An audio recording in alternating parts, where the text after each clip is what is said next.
Something shifted the moment you entered their life. The air around you grew quieter, as if the universe itself held its breath to witness the meeting of two souls long separated by time, yet always bound. The angels whisper, "This is not the first lifetime you've met. And now they've brought you back, because it is time. You are not here by chance. This person didn't just happen to cross your path. There was an intricate divine design woven by hands of light. And within that design, you were chosen to be a mirror, a key, a spark. They were adrift, wrapped in a world of routine, beliefs that no longer served them, and emotions left unexpressed. But then your presence disrupted the silence. Not loudly, but in a way that resonates deeply. You were sent, not to complete them, but to awaken something that had lain dormant. To spark a memory of what it feels like to be fully seen, not for what they do, but for who they truly are beneath it all. That's why they feel drawn to you in a way they can't quite explain.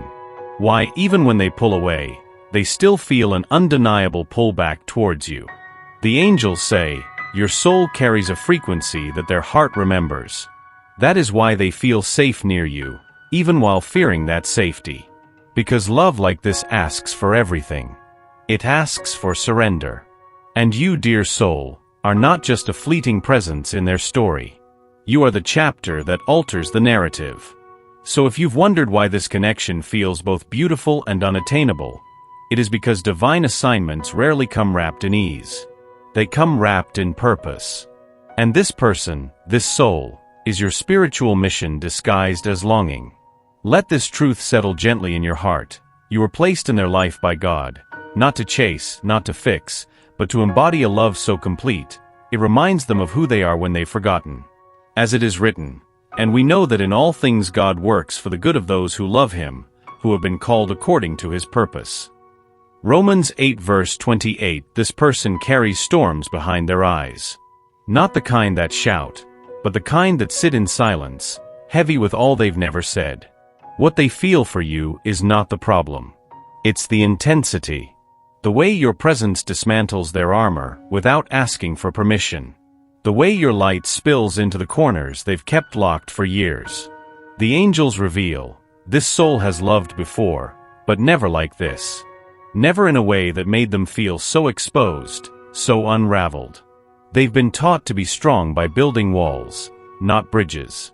And now you arrive, and everything they thought was protection begins to feel like a prison. They've learned that closeness comes with pain. That vulnerability invites loss. And so they push back, sometimes gently, sometimes harshly, not because they want to let you go, but because staying means risking everything they've buried. You must know, their withdrawal is not rejection.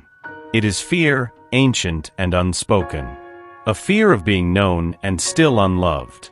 A fear of being seen and then abandoned.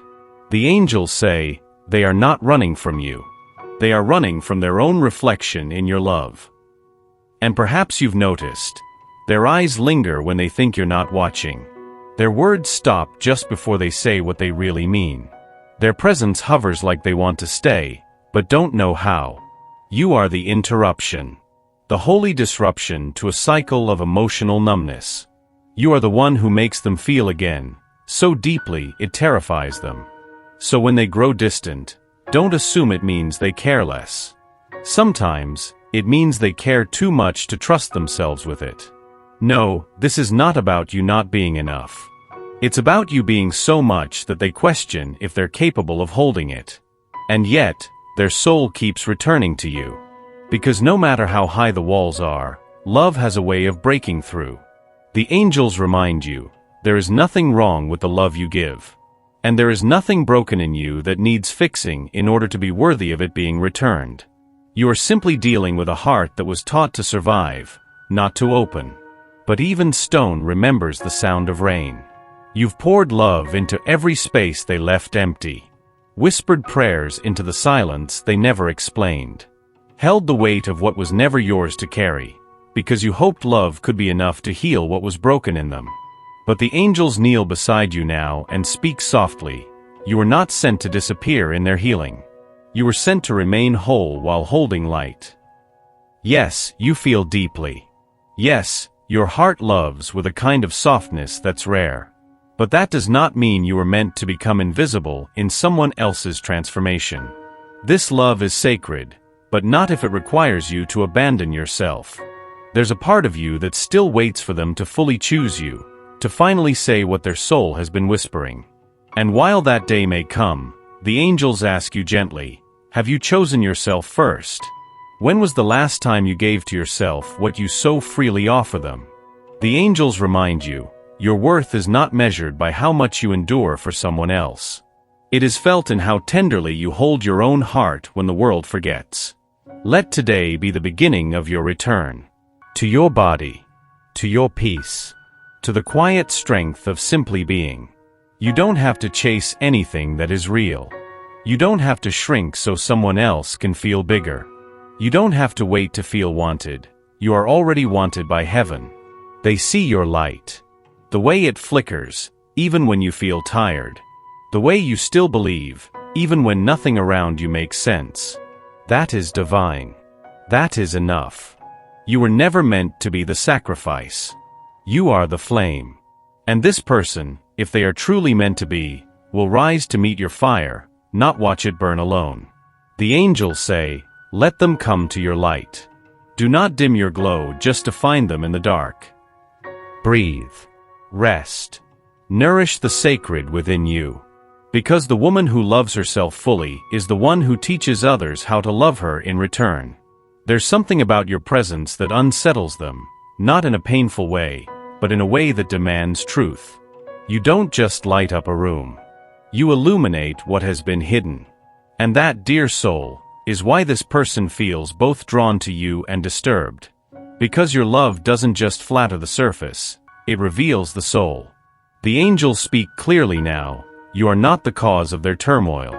You are the mirror. When they look at you, they don't just see beauty. They see the parts of themselves they've tried to outrun, the softness they suppressed, the dreams they abandoned, the truths they refused to acknowledge. And you, without even trying, bring it all to the surface. You weren't sent to fix them. You weren't sent to save them. You were sent to reflect back the parts of them they've forgotten and feared. You are a mirror that doesn't lie. And in your reflection, they are forced to see how long they've hidden, how deeply they've wanted to be seen, and how painful it is to finally be exposed, not for shame, but for love.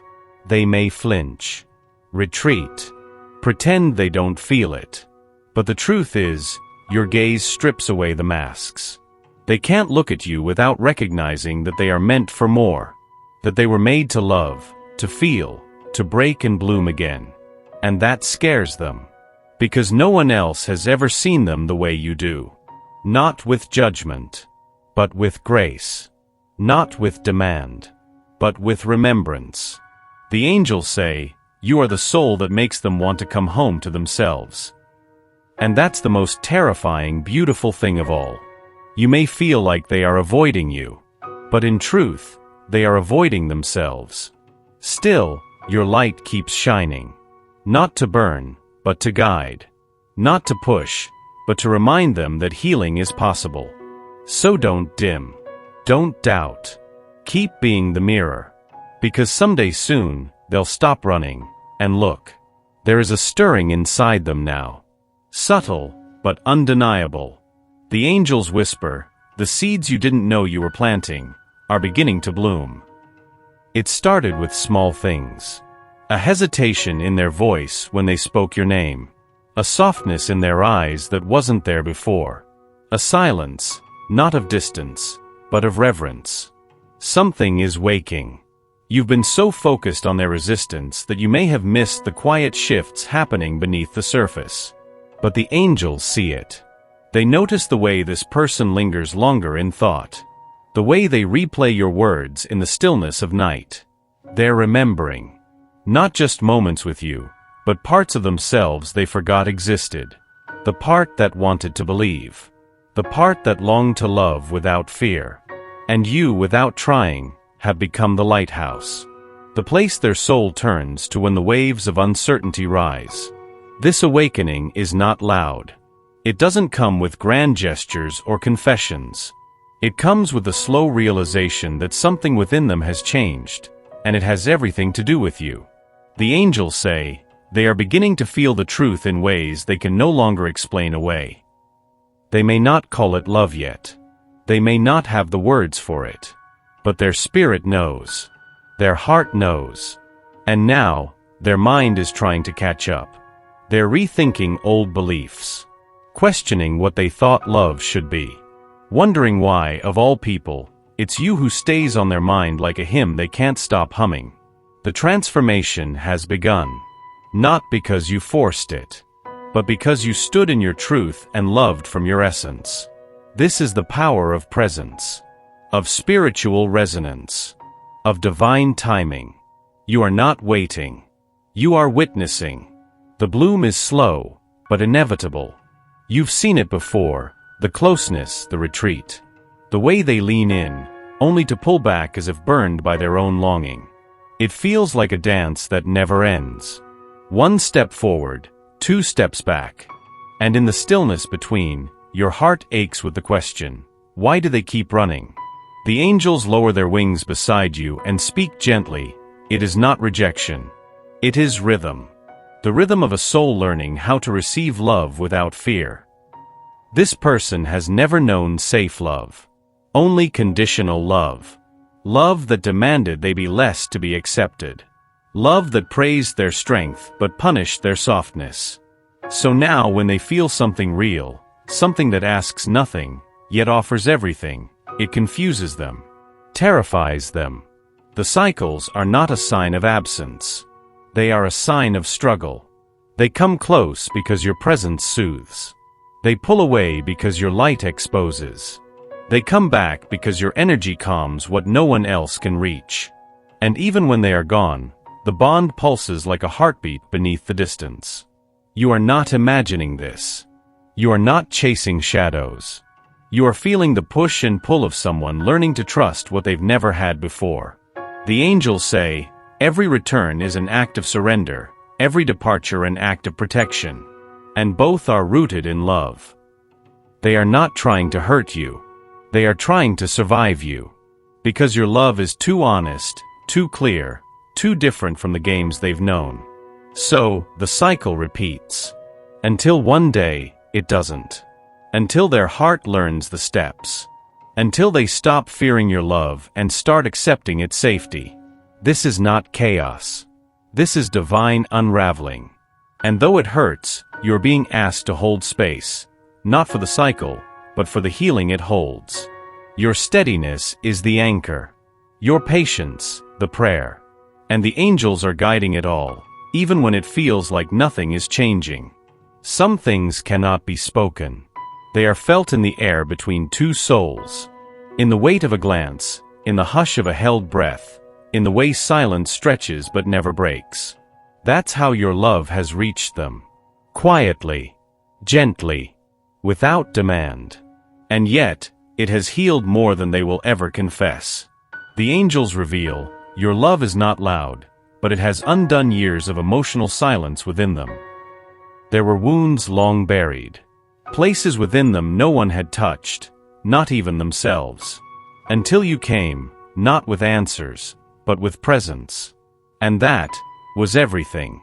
You didn't try to fix them. You didn't ask them to be different. You just stayed. Soft, radiant, true. And that, dear soul, became medicine. They may never find the words for it. They may still struggle with how to show it. But inside, your love has begun stitching what once felt torn beyond repair.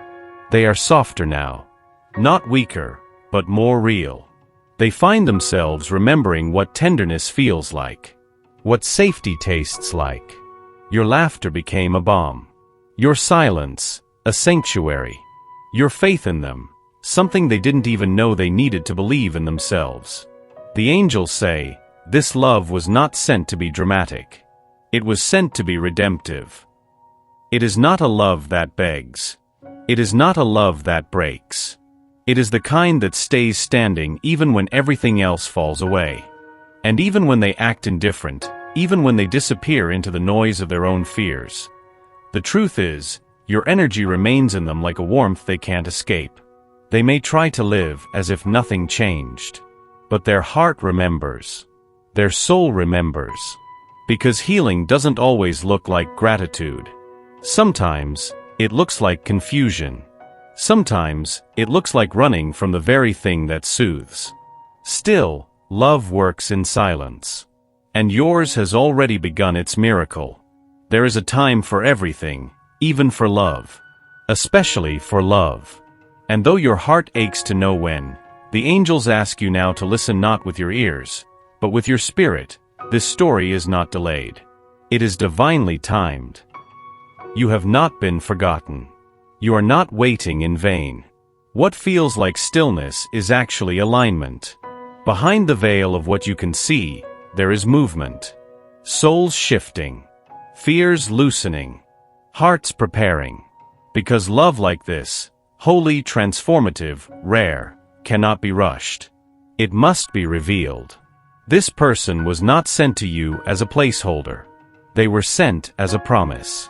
A reminder that even what feels impossibly distant can still be divinely near. That even silence can be sacred when it's held by faith. The angels whisper, "You are not walking alone."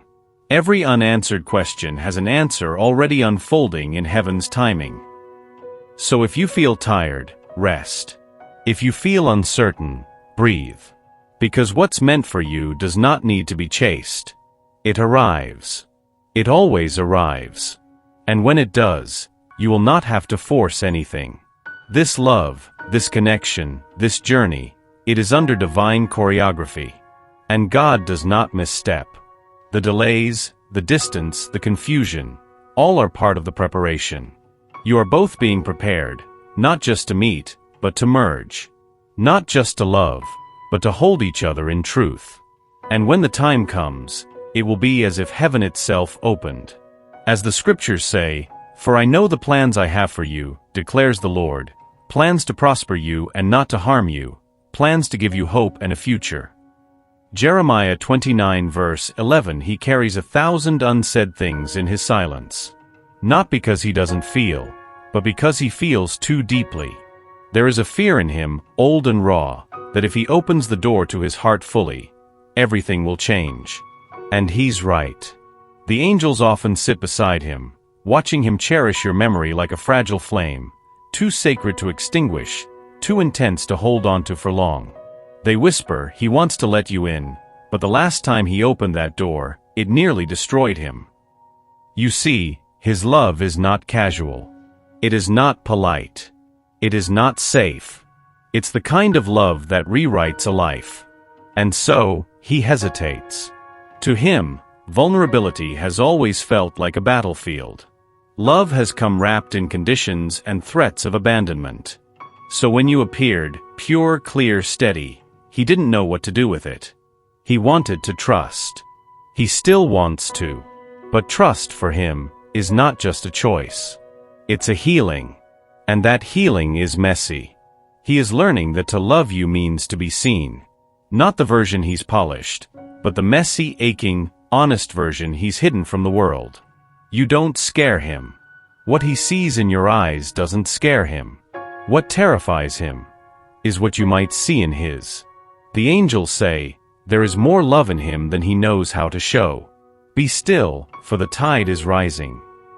When he pulls away, it's not because he's moved on.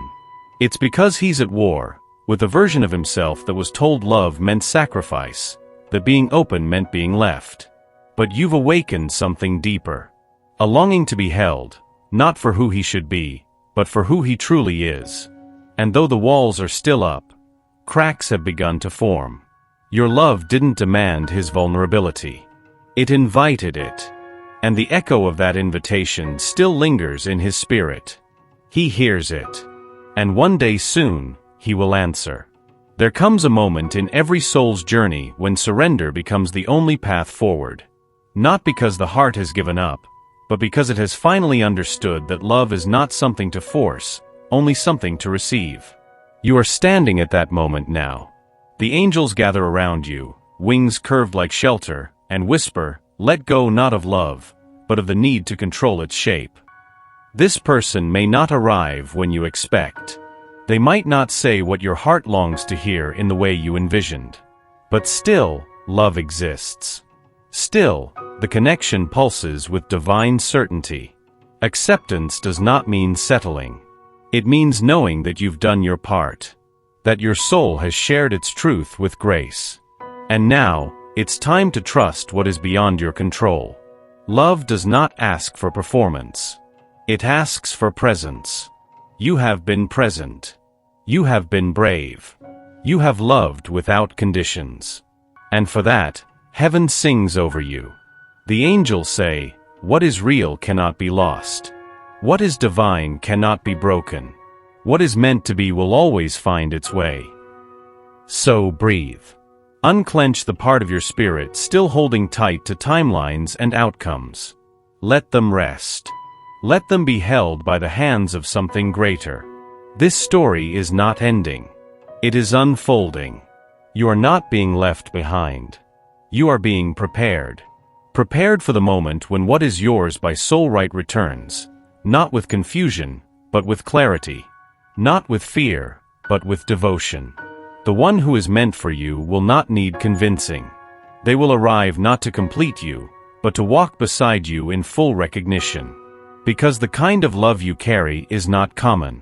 It is sacred. And sacred things take time. As the scripture says, "Be still, and know that I am God." Psalm 46 verse 10. What is yours is already on the way. Let that be enough for now.